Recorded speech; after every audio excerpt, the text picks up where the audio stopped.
భద్రాద్రి కొత్తగూడెం జిల్లా ప్రజా పాలన ప్రగతి ప్రణాళిక జిల్లా స్థాయి సమావేశంలో గందరగోళం చోటు చేసుకుంది. ఇల్లందు ఎమ్మెల్యే కోరం కనకయ్య ప్రసంగాన్ని బీఆర్ఎస్ మహిళా కార్పొరేటర్ సింధు తపస్వి అడ్డుకునేందుకు ప్రయత్నించారు. గత ప్రభుత్వంలో పాలకులు ప్రజలను విస్మరించారని, అంతా అవినీతిమయం అంటూ కోరం కనకయ్య విమర్శించారు. గత ప్రభుత్వంలో ఎమ్మెల్యేగా జిల్లా పరిషత్ చైర్మన్ గా ఉన్న మీరు అప్పటి ప్రభుత్వాన్ని ఎలా విమర్శిస్తారని సింధు తపస్వి గొడవకు దిగారు.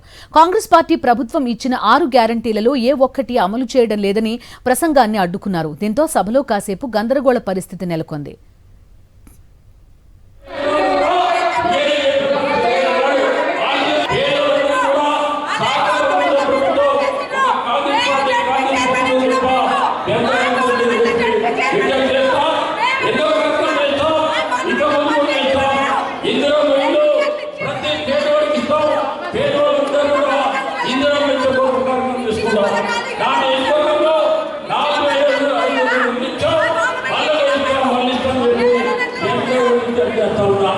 అదే